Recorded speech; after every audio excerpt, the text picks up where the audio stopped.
the acquisition, restoration, and preservation of the North Manitou Shoal Light, also known as the Crib. The Crib is situated, for those that don't know, off of the southern point of North Manitou Island, and sits in about 22 feet of water, and marks an extensive shoal that comes out from the southern end of the island.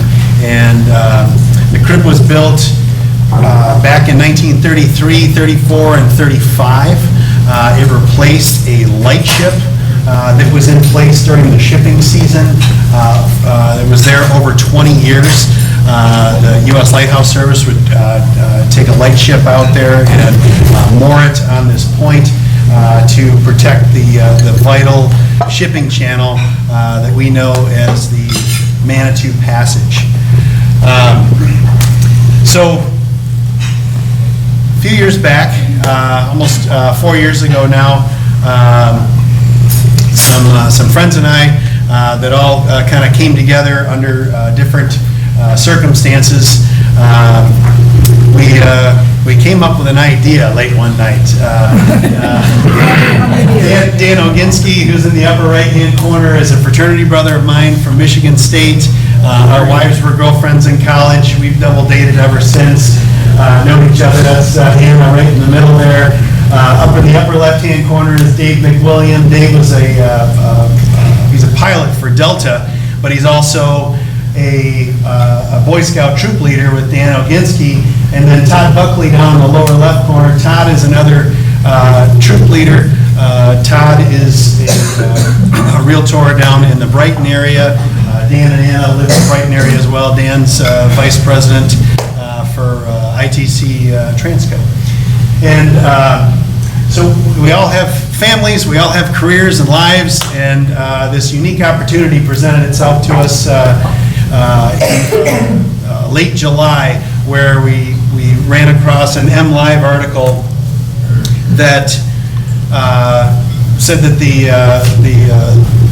government was going to be auctioning off some of these assets, like decommissioned lighthouses. And I saw the Crib, and I got super excited because growing up here in Traverse City, I boated out of Leland. I would go charter fishing with Jack Duffy on the Whitecap, and the Crib was always that one of those points that we would fish out by, and it always just held this little bit of mystique with me. And so I sent the email to Dan Oginski late one night, and I said, hey Dan, this is really cool, and we've talked about what comes after college and career and family. What are we going to do next? And this is something that could be really cool, to form a nonprofit and save this structure that has been abandoned by the Coast Guard. And Dan looked into it, and he said, let me get back to you. And the next morning he said, I had two other guys reach out to me and shared the same article, and that happened to be Dave and Todd. So Dan said, why don't the four of us get together and form a group, and we'll start talking about this. So we had a couple of Sunday conference calls in our garages at home, and our wives said, what are you guys up to? What's going on? Yeah, and so after about 3 weeks of conference calls, Dan told his wife, he said, I'm going to form this nonprofit with the guys, and we're going to bid on a lighthouse that's going up for auction. And Hannah was like, okay, called my wife Suzanne and said, hey, do you know anything about this lighthouse thing? And Suzanne said, yeah, Jake's mentioned it, but I really didn't take him seriously because he has a lot of great ideas. And so another week passes, and we have another meeting, and Dan tells Anna, he says, I had to put some money into an account so we could start bidding. And Anna said, wait, what, there's money involved now? She said, let's put the brakes on this and let's have a group meeting. So we got our families together and agreed to press forward with the auction process, and we formed a group and a nonprofit without actually acquiring this asset, but we knew that this was what our goal was. And so we established the North Manitou Lightkeepers in our mission statement here about what our intentions are to do with the North Manitou Shoal Light.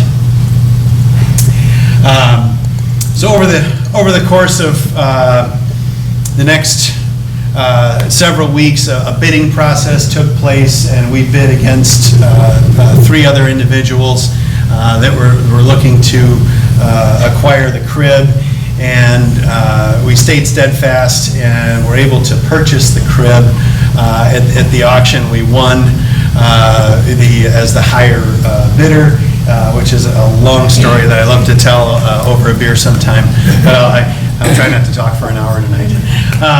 So we were able to win this auction and acquire the crib. This was a process that took the better part of a year. Believe it or not, the state of Michigan doesn't like to sell assets or lease bottom land to anybody. Yeah, surprise. And so we had about 9 months of paperwork between the Coast Guard, the U.S. government, the state of Michigan, and several offices that were located in Chicago, in Pittsburgh, in Cleveland, in Washington, D.C., and Lansing, and paperwork had to move to all these different entities to get signed off. But we were successful after about 10 months, and used our friends with different backgrounds and different relationships to help Sherpa us through this adventure. But we were able to acquire the crib, and what we bought was a structure that was deemed unnecessary by the Coast Guard in 1980. And so from 1980 on, the only operations that have taken place out of the crib are Coast Guard maintenance of the light and the horn and the aid to navigation, the radar ping. The rest of the structure was just left to deteriorate. The Coast Guard would come out every 3 or 4 months. They would check their solar cells, their batteries, and make sure that everything was good, but then they left it. That's when the cormorants moved in. Oh, yeah.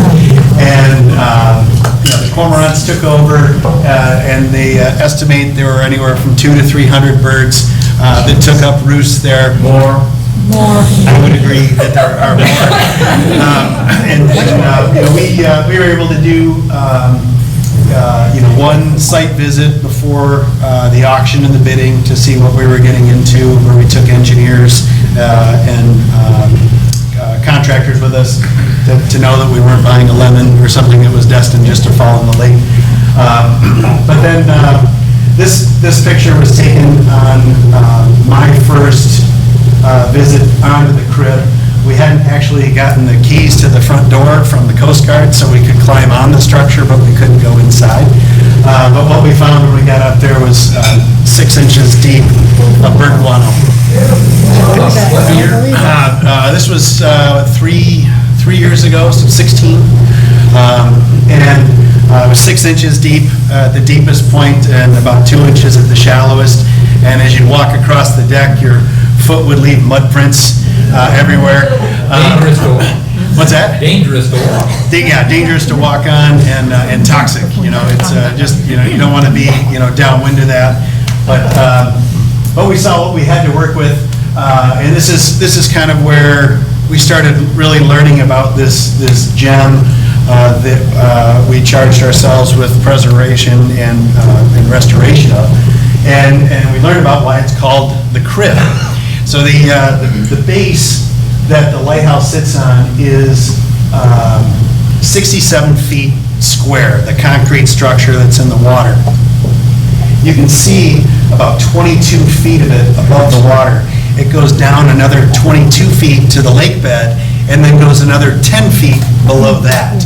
And that square structure is what they call a crib design, and we're actually having a model made this year by a friend who's a model maker that will show a dissectable piece of that basement area, so you can see exactly why they call it a crib. It's a series of wooden squares that run up and down vertically. They're filled with rocks and then with concrete on top of that, and then the poured walls are around the outside of the structure.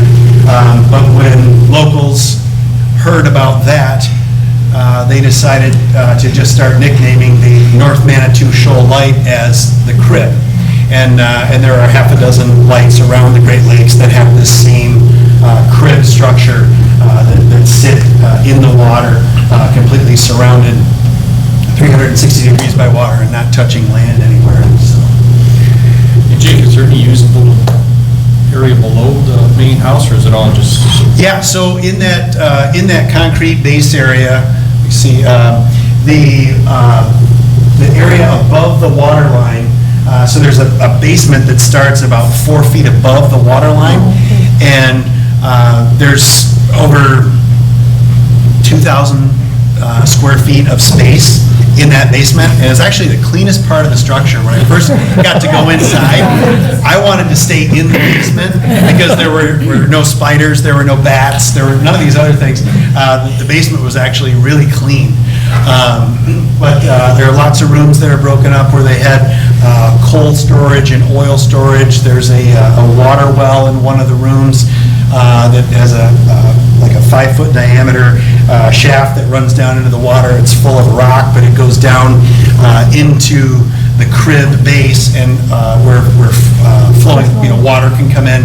And they used to pump water out of that to operate the station.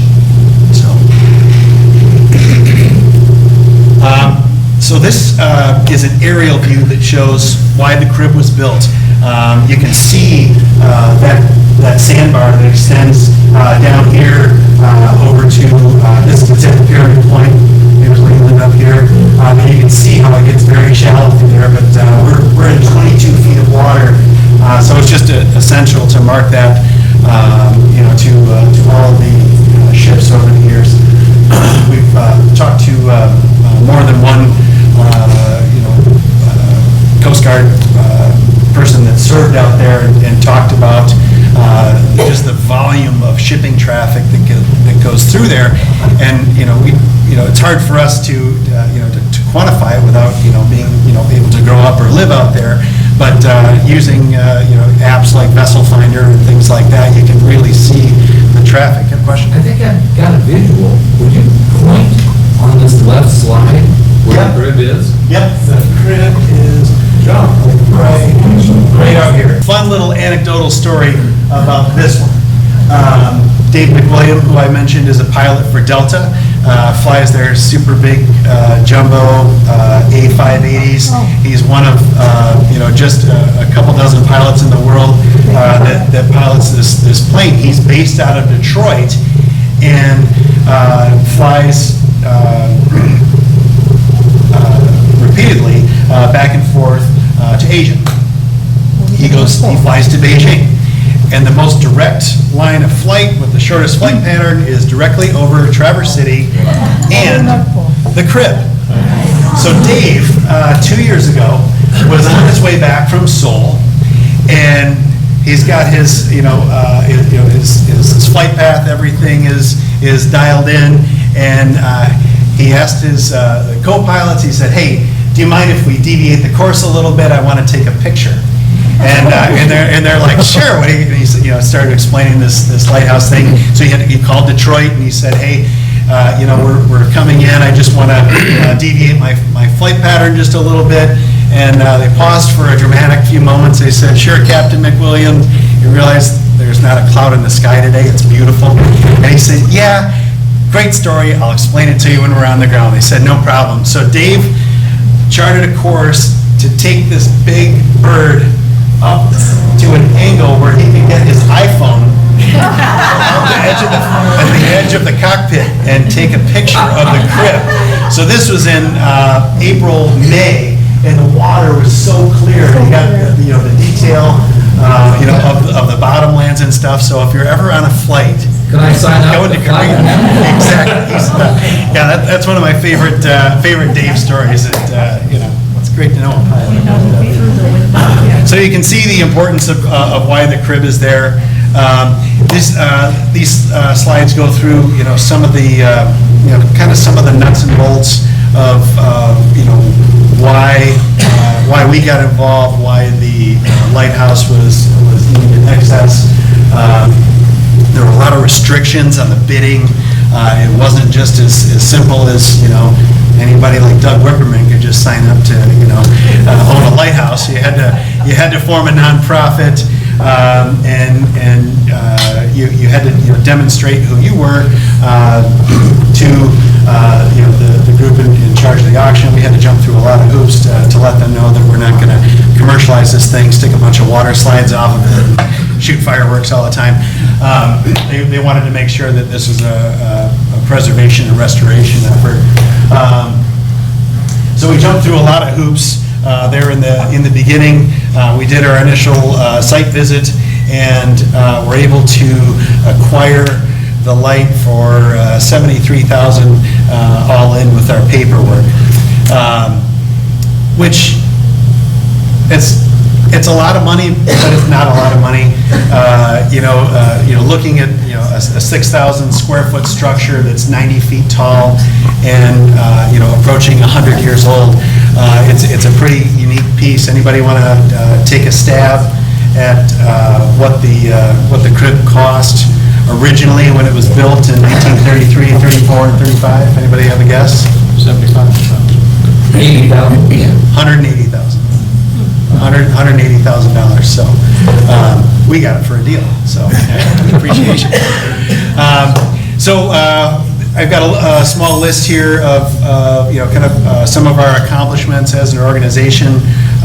We hold monthly board meetings. We've started to add to our team, so it's not just the four of us trying to juggle work and family. We're in the process of looking for an executive director, part-time position, somebody that can be focused on the restoration effort and help us with fundraising. But we've accomplished a lot in a pretty short period of time. We were able to complete the closing, get that bottomlands use agreement. That was the big one. We have a 50-year bottomlands use agreement. It costs $1. It's renewable after that for another 50 years. Is that surrounding the crib? How big a area? That is just our 67-foot by 67-foot footprint. We can't put piling in. We can't do anything. We just have our little postage stamp out there. Is there any assurance that they will extend? What's that? Is there any assurance that they will extend? No. Okay. No assurance, but it's just one of those. Thanks. We didn't know that they were going to even extend the agreement to us, but because of what we've been able to demonstrate, and as far as good going concern for what we're doing, we took that leap of faith. The light and the horn are still operational. The Coast Guard still maintains those. Okay. As part of our purchase agreement, the Coast Guard has unrestricted access to come and maintain their light, their horn, and their aided navigation. So that will continue. So, but it's very evident why that marker is needed. And I've got a couple of slides here to show you of when I was out there in the fog and how dense it was. Restoration challenges. This is a picture of Dan Oginski climbing up of Captain Jimmy Muno's fishing boat on Dan's first trip up. He likened this climb to like walking on the moon. The only way on and off the crib right now is to step off the side of a boat onto a 22-foot vertical steel ladder that's inset in concrete. And we all know what it's like to stand on the edge of a moving boat and then to be near concrete and exposed steel and having a boat captain who's like, watch my boat, don't let my boat hit that. And then to get yourself up and get up there safely, perform your scope of work, but then you have to come back down. And that's even a little more challenging. But just getting people on and off the light safely are one of our major hurdles that we have ahead of us. Obviously, fundraising and Mother Nature, she's always in charge, as we all know. I've had a couple, 2 of my 4 trips out there scrapped this year just because Mother Nature was blowing 4 to 6 footers and nobody wanted to get a boat near that structure. So, and then, we want to provide safe, regular, accessible transportation to people that want to go out there for tours and visits. We hired a contractor after we acquired the Light, and we hired MIM Contracting. They're out of Rockford, Michigan. MIM happens to be a specialist in lighthouse restoration, and they're only 2 hours away from us, which is fantastic. This is the 16th light that they've been a part of restoration. So when we called MIM and said we want to meet, they sat down at the table and slid a 3-ring binder across the table to us and said, we've already been out there, took all the pictures, this is what we have to do. They were prepared for the job. They've been very excited about working on this project. Highly respected folks. They are certified by the state government, federal government. They uphold the highest EPA standards. That all has come with an extremely high price tag, but we know that the beauty of that area, it is a very special area in the entire world, and don't want to do anything to ever jeopardize any of the quality of water, quality of air through, any of our sandblasting or bird guano. All the bird guano that was there was actually hand shoveled off and bagged and taken to a landfill. Everybody said, why don't you just spray it in the water? And said, well, the concentration of all of that guano would be toxic to other fish and plants. So we've been doing everything the right way, and MIM Contracting has been leading the way for us. So where is the guano going? It's all gone into a landfill. How did you keep the cormorants from coming back? The cormorants are... Which county? That's a good question. I'd have to ask MIM. I think they trucked everything south with them. So, but the 17, 18, and 19 were very productive years as far as getting the entire exterior of the structure was sandblasted with a product that's called Blastox. And Blastox is a specialty tool to use when you're working with lead-based paint.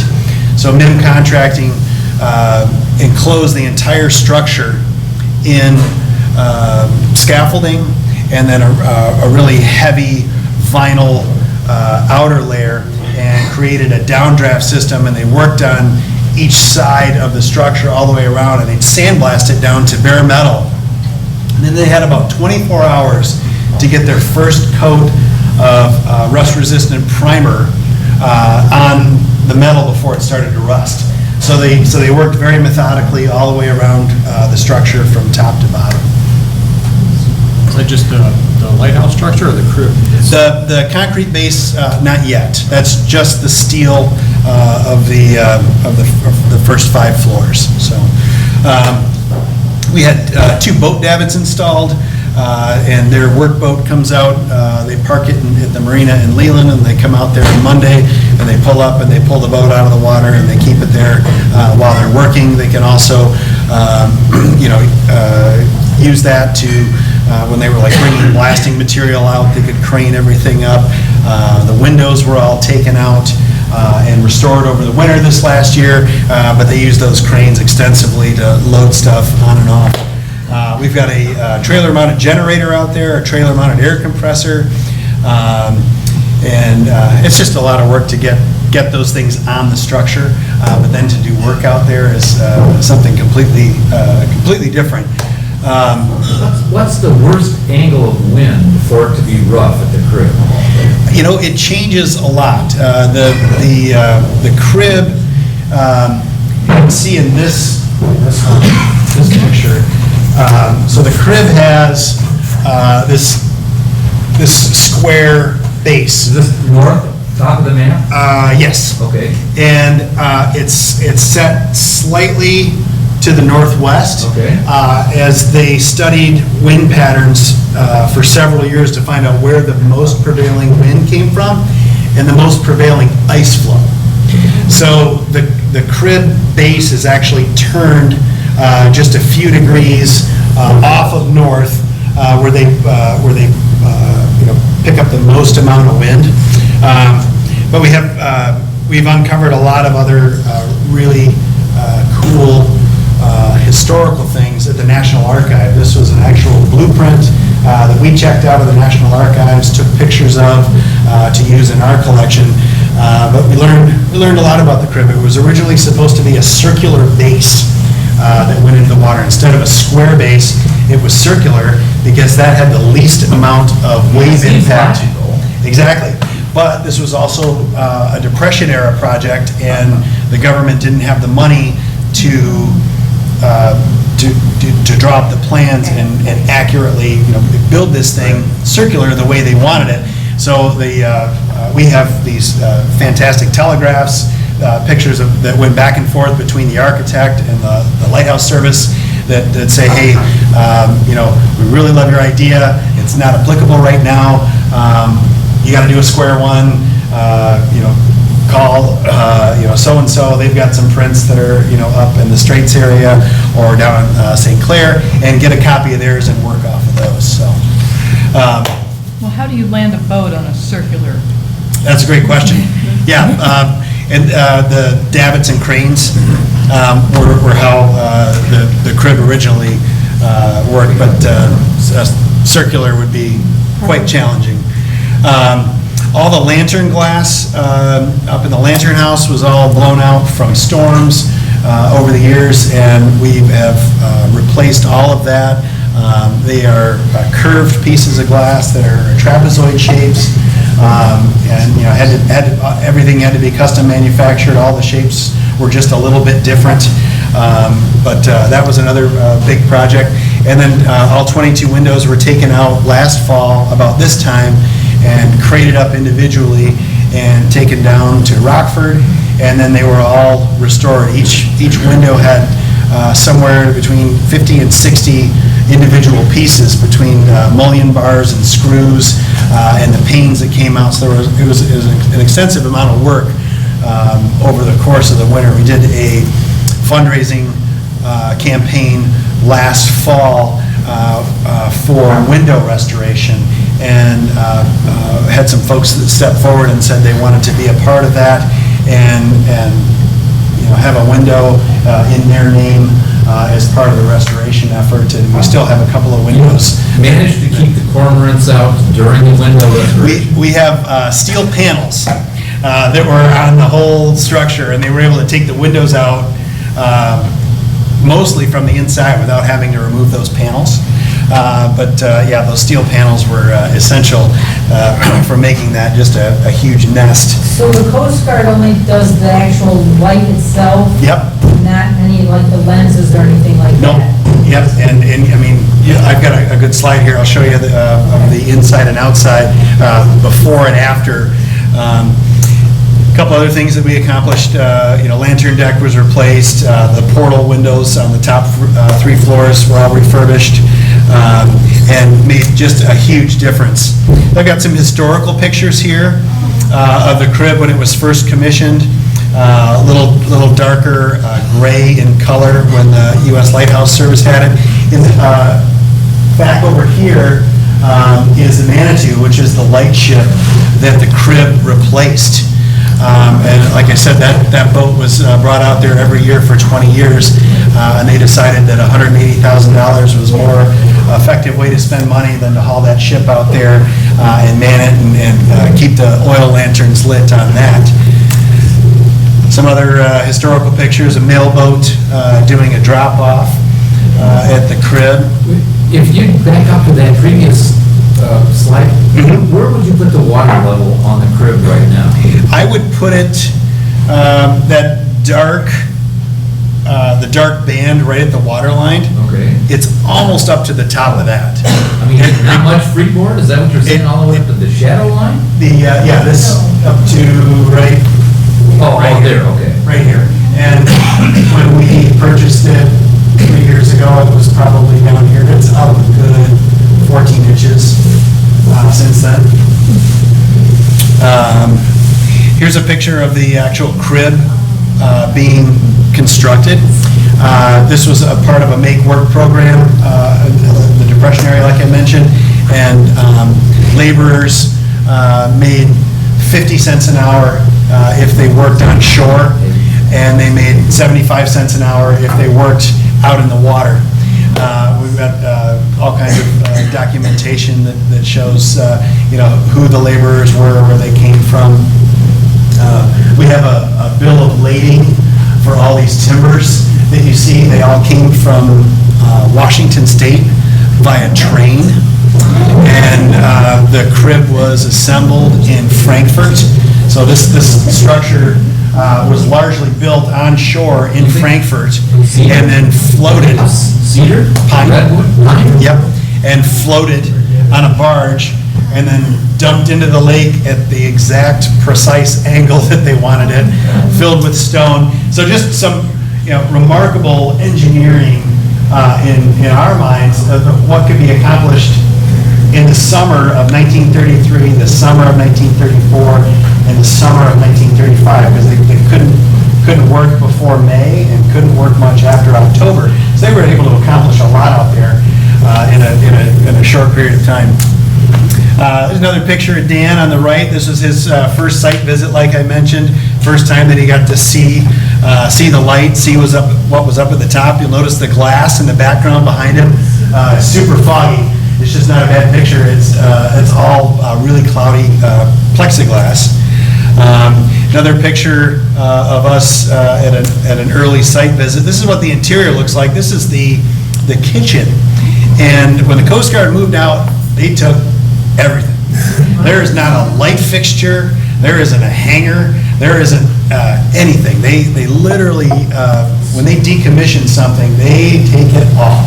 We've heard from friends that we've made that have restored other lights that if you do some scuba work, you might find some of those things on the floor of Lake Michigan. Were there rodents? No. Just, there's asbestos that was in the walls and the ceilings and through water intrusion.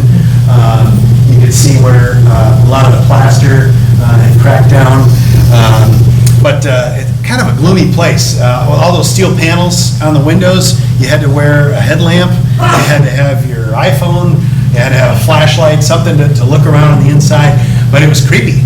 It was, there's spider webs everywhere, and the whole place, from all the heat and cold and all the moisture, paint was peeling off the walls. So it was quite a gloomy place. This picture on the right shows what it looks like today. Windows are off, windows are restored. Picture on the left is an opposite view of the same room, the way we found it. So we're making some great progress now that the exterior has been sealed. Original wood floor, it looks like. Yep, original, it's all steel and concrete. Okay. Yep, and then they had some linoleum in the kitchen that was all taken out. But the contractors set it up as their kitchen. They've got a dining table back here, and then they got their microwave, water, coolers, and they bring out a ton of ice with them, and they stay out there for 4 or 5 days at a time. One of the windowsills back over here had 24 cans of Hungry Man soup in it, because less trips to town, they could get more done, they could get home sooner. This is a fun shot. We took, Captain McWilliam has a fantastic drone, and we did a lot of drone footage out there, but this is a cool picture. You can see the boat, the workboat hoisted up on the davits there. These are two saints, two of the original 4 crew members that were charged with guano duty. They don't work for the company anymore. MIM Contracting's gone through 10 employees with this project alone, where they just couldn't stand the isolation and the workload that was out there. Our wives are all happy that we're not out there doing that work. These are the boat davits that we installed, 5,000 pounds a piece, so I can get a pretty good sized boat out of the water. We don't have much flexibility at all, as far as, even down to like color schemes, things like that. They really want a historical preservation and restoration done. And this year, we've been applying for several grants. We were awarded a grant from the state of Michigan's Lighthouse license plate program. We received $45,000 toward a historic structures report. And this is, the historic structures report is kind of your street cred, when it comes to restoring a lighthouse. Once you get that, a lot of other groups know that you kind of have your blueprint for restoration. So having that, we feel really good about it. Now we have a really great plan to move forward. Well, I'm curious now, that I'm guessing that the interior may have changed over time, whether it was paint color or fixtures or whatnot. Yes. What time period are you choosing for the restoration? We're shooting for somewhere between the late 40s and the late 50s. And why is that? Just some of the photographs that we've seen, we've really liked, and just like the feel of it. And we've talking with some folks in the Coast Guard that have been there, that have seen other pictures. They really say that was kind of when it was shining. There are a lot of pictures available from the 70s. Those are probably the most that we've seen, because Colby Tinknell he's a retired Coast Guard, lives in Lake Ann. He's been a big part of our organization. He found out that we were doing this, and he signed right up, and he has marched in the 4th of July parade with us the last 2 years in Leland and Glen Harbor, and he's really shared a lot of history. So we're trying to find more people like that that can help us with more historical input for accuracy from that time period. This is a picture of the upper level scaffolding before the vinyl enclosure went in. It's still just amazing to me what MIM contracting could pull off in such a short period of time. Yep. Is the electricity out there by a generator, or? Yes, by generator now. There is a low voltage electric line that comes over from Pyramid Point. We had to do a little bit of research on that one because it is right on the dividing line between Consumers Energy and Cherryland. But having President Dan Oginski on our board, who is Vice President of ITC Transco, that owns all the major transmission lines in 9 states. Dan just had to make a couple phone calls to find out exactly who owned it. We've located the box, and there's a big switch. We've put a lock on that. It wasn't locked. That was a little fun fact that anybody could have just walked up to it and thrown the power. Yeah, but everything that's operating out there is all via solar. But having that low voltage light, we're hoping to be able to use LEDs and some low energy solutions to get the interior lit up. Obviously for our systems, when we eventually have heating and cooling, we'll have to have some sort of water. We'll have to have waste collection and then removal. We'll need a little more power source. So kind of more to come on some of those internal power needs that we have. But this is after the final paint coat, one of the upper levels, and you can start to see all that rust is gone and how we've been able to brighten things up out there. There's a good kind of mid-work shot of the rusty area. You can see that upper level deck and the way it was corroding, allowing water to come down through. And then there's the restored after picture with those 4 coats of paint, the coat of gloss over the top as well. This is a paint system that MIM used on their first light they did 16 years ago, and have had 0 defects. They haven't had to go out and replace anything. They're really happy with this paint system. Another picture taken by one of the Shepler ferries. Was on his way down to Chicago for a little work over the winter. This was 2 years ago, November. And they took this shot and shared it with us. Another one from a year ago last spring when we were completing the paint on that lower level. They had 2 sides that were all screened off. And then there's a good shot that shows a really good representation of before and after. How much brighter it is. And just some other good ones that I have here. There's another one that was a little more up close. There's Captain Dave and I standing on the deck. A little drone drive-by. So this is me 2 years ago up at the lantern level on a foggy day. That's looking back at Good Harbor, and it was just absolute pea soup going out there. We were we left Leland, and bright, sunshiny morning, not a ripple on the water, just glass. And we got halfway out to the island, and Jimmy said, "All right, hang on, we're gonna go into some thick stuff." And we were on radar the whole way in. I have 3 daughters that all came out for the boat ride. They didn't get up on the structure, but all 3 girls were asked by the captain to stand off the sides and look ahead, because Jimmy said, "This thing is on our radar, it's right here."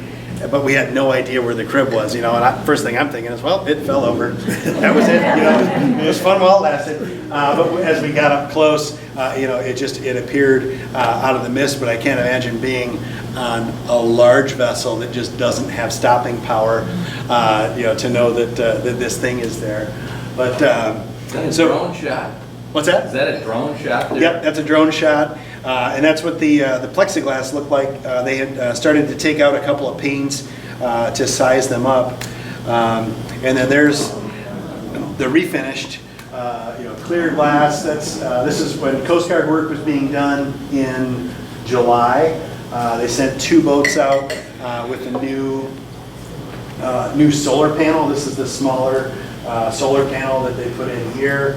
This the aid to navigation signal for the radar, and then the horn is in the other back corner where they're working. They did a lower profile light. They're trying to minimize their space. We have a really great relationship with the Coast Guard. They call us and say, "Hey, we're going out." We say, "Thanks, what are you doing?" Then they copy us on their reports of what they did. And they've sent us pictures from the cockpit of the helicopter that's dropping them off. So it's a really nice to have a working relationship with them. This is one of our sandblasters, one of the spacesuits that they wear. They had 2 guys that primarily did all the sandblasting on the exterior surfaces. A little before and after shot there. A little work in progress. Some of our Coast Guard buddies and 2 of the boats that they had out there. That's the new light. You saw the picture with Dan before where there were 5 layers. This light actually is visible an additional 5 miles compared to that one, and it's got a lower profile. And then you can see in the upper left side, they're working on that foghorn. For those that are curious, the foghorn is back and operational. It was out of operation for a couple of years. It's operational now, and when it comes up on radar, you tune into a radio frequency and give a couple of clicks, and you can turn that horn on and off as it's necessary. So, Did the Coast Guard assist with the cost of the glass replacement there? Not at all. Okay. they really like it. I think it looks really nice. And they thank you. Yeah, and there's no spiders up there. But, another few shots. So this is where we are today. This picture was just taken a month and a half ago. Nice bright white exterior is in really good shape, and we're just buttoning up a couple of areas of water intrusion on that 2nd level deck, and then we're ready to start working on the interior. As a fledgling nonprofit, a little over 3 years old, we have raised over $600,000.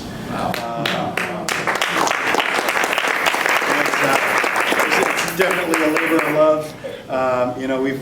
We've used our network of friends and family and businesses, and have been able to establish ourselves, and are finding that it's a little bit easier now that we have a track record. We have a corporate board with a rigorous structure. We've been able to raise funds and then complete projects systematically, and it's opening other doors for us. More people are saying, "Wow, this is this is a nonprofit that I'd like to donate to because they're actually doing things. And you kind of know where your money's going. We're also, like I mentioned, we're looking to fill this position of a part-time executive director to kind of, now that we have some traction, keep things moving and get them moving a little faster. We'd like to see the interior wrapped up within the next couple of years. We've got, our estimates are about another $600,000 to raise. And we're looking to do that through, some different, sponsored projects where, we're looking for folks to sponsor rooms on the interior, businesses to have a room named after them, the different lights we're looking for sponsorship for. We're applying for 6 grants yet this year, and then already have a few on the calendar to apply for next year. But this is talking about what we want to do. This is going to be a nonprofit. This is going to be something we're going to make available to the public. We're just not making an exclusive men's club out on the water. This is going to be something where we can take groups of people out there that are interested in history, and we'll have some dedicated history rooms. We've been collecting so many things like our photographs and this fantastic depth chart. If you haven't seen this, it's a depth chart of the Manitou Passage from 1931. Things like that. We have a lot of pictures that are being shared with us, newspaper clippings. We want to have all that stuff out on display to share with folks. We'd like to do some overnight programs where you could sign up and say, hey, I want to go spend a night at the crib, or I want to spend 2 nights at the crib. There'll also be a little addendum that says, hey, Mother Nature might want you to stay 4 nights, so pack extra underwear. That's just the nature of what we're doing, but we want to get more people involved. Obviously, you all have a love for the water and being on the water, and we all share that to different degrees, but we're looking to share it with other people, and looking to strengthen our network. We've got a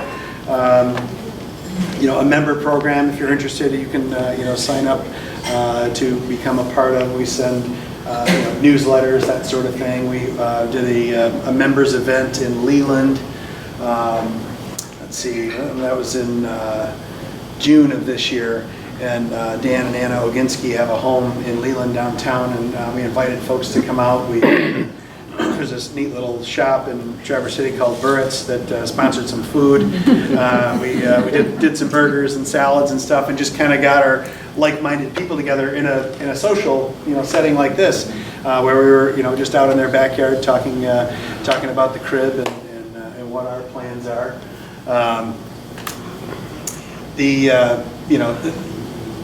Like I just mentioned, it's all about building community, growing our membership. And then we're raising funds for the restoration. We want to see this project all the way through. We feel really good about where we are right now because if the stock market tanks and everybody says they're not going to spend any money for the next 10 years, we know that we've at least got a nice shell out there that's going to protect this thing, so we can complete our scope of work. Where obviously we don't think that's going to happen, but the deterioration has stopped. We've done some work on the interior with sandblasting of some of the walls, scraped all of the loose paint, all the asbestos is up and taken away, so it's a habitable environment. But next is our next fundraising push to get the interior rolling. Lots of different ways you can sign up if you're interested. I've got a couple of brochures on the table here and some business cards. We've got a great website. We set up a weather station out there this last summer, so you can check the wind and the forecast out at the crib. Looking long term to get something going with one of the television stations in town to have a live camera out there because it is so beautiful. And we want to share that view with other people, but to get a camera up there, Tuesday morning, live from the crib. Camera and real-time data. Yes. Both of those are really nice. Exactly. So long term, we have some relationships started, but we've got to get some more infrastructure in place to do that. Some of the campaigns that we've done, like we've mentioned, the crib has sea doors. That's one thing I haven't mentioned is our light has a 6-foot by 7-foot door that is down at the water level on the northwest side. And that was used to shovel coal in and out of the basement to run the generators. That door was an instrumental tool for years while they were using that basement for oil storage and coal storage. In the 70s, a storm blew the doors in, and the Coast Guard said, we don't use them anymore, so we're just going to weld them up. So they cut the hinges off and they welded the steel right in place. So that point of access has been closed off. But I had a donor come forward last year and said that he and his wife would like to sponsor our Sea Door program. We've got an estimate from 2 different contractors, had blueprints drawn up, and they're going to donate the $12,000 to $15,000 to have the sea doors refabricated to the historical standards, but with today's technology to withstand the weather. And then we're going to put those doors in place. Mother Nature also brought our water level up to a point this year where the fabricator and welder said, it's not a good year to do it. We need to wait just a little bit. So we have some campaigns like that. We've met a lot of folks, and we're always looking to meet more. If it's not you, if it's someone else that think they might want to get involved, we are growing our network, and we just want more people to be aware of who we are and what we're doing. This is a picture the Coast Guard took for us early on, kind of an ominous, gloomy-looking sea out there, but it tells a story. These are some of our license plates. We've jumped on the vanity wagon. Mine's the one of the upper right, crib one. It's out in the parking lot right now. And there's a picture of Todd, myself, Dan, and Dave. That was right before the Leland 4th of July parade. We created a 12-foot tall scale model of the crib that we haul on the back of a trailer, and we've done in the parades for the last 3 years. So if you haven't seen that, it's kind of fun to come out. We get all our kids, and then we invited all of Dan and Anna's neighbor kids and grandkids that were at cottages around, and all the kids came over and helped decorate our float. And if they helped decorate, they got a T-shirt and got to throw candy. So we're having a lot of fun with it too. This is that member event that we did in Leland. With a few folks, from Leland. We were winding the night down there behind the old art gallery. But it's definitely a labor of love that 4 families took on, and we've got this thing started. And if anybody would like to get involved and help us out, contact us. Get online, get on Facebook, send us an email, let us know. The more the merrier in this adventure. So, any questions that I can answer? I know we've answered a few. I'm curious, what is in the tower? In that upper portion there is just a staircase. But my kids see a place to hang their hammocks or bunk beds. Because you could sleep a lot of people out there, but they're just essentially empty spaces that go up those 2 floors. And then you climb up, it's almost a ladder, almost a staircase that goes up to the lantern deck. It's pretty steep up there. Are you expecting to get some architectural rendering showing what the interiors are going to look like and Yes. renovation? Yeah, we have an interior designer down in Brighton that has done some preliminary work for us. She's done some period work and is able to do some renderings of a couple of the rooms to start to give us a look and feel based on pictures and based on what our vision is for it, and then based on the historical standards set forth. But it's kind of fun to see those come together a little bit as it's breathing life back into all those spaces, because it was dark and gloomy, and now with all those steel panels off and you can stand in the middle, and look through the window and see, Fox Island and Leland and the Passage and, Pyramid Point and Glen Arbor. The views are spectacular, especially up at that lantern level. It just never gets old, just walking in circles all the way, around the top up there. And then also, do you think, will there ever be a facility so that private boaters could stop at the station? And That's, visit? it's a good question. It's not, something that's ruled out. We've got a lot of boxes to check, and accessibility is at the top of the list. I have a customer at Burritts that owns a flotation docking company based out of the UP, and he came down 3 years ago. He buys all of his steaks for his company picnic at Burritts, and he literally makes the trip to Traverse City just to buy our steaks and some Castelvetrano olives, and then it goes up and has this big company party every year. So when he was in, I said, hey, what do I need to know about putting a dock in Lake Michigan? He's like, don't do it. I said, it's just only out in the Manitou Passage. I'm sure it gets a little protection from one of those little islands. But knowing and finding people like that I can, send, drone footage. I have a friend who works for Bentley Systems that specializes in digital imaging. He took all of our drone footage, put it into a 3D modeling program, and now we have a 3D model that we can share. I sent that to Flotation Docking, and now their engineers got a hobby project for when he doesn't have anything big going on. He can look at it and say, okay, do we need to get a dock that's on a trolley that raises up out of the water and folds up out of the way, so when people come up, we can lower it down and drop a dock down.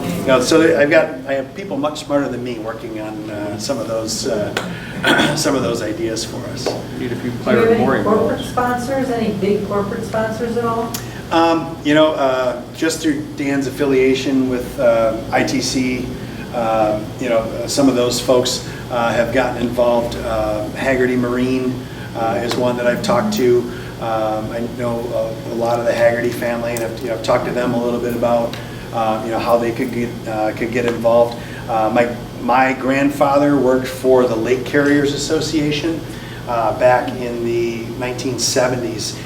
Lake Carriers Association carried all the insurance for all the freighters on the Great Lakes, and carried all the insurance for the sailors. I reached out to the Lake Carriers Association down in Cleveland, said, hey, I'm involved in this project, and they're interested with their business, but then also the different ship owners, the different companies around the Great Lakes, and they're helping kind of spread the word about who we are and what we're doing. So, yeah. Are you selling these t-shirts and stuff? I've got t-shirts for sale, I've got hats. We don't have any retail locations other than Burritts. I put a little crib corner up. Ken Burritt comes in and shakes his head and says, that's not steak, but at the same time, it's kind of fun, just to have something, representative of what we're involved in. So, but I apologize if I went over on time.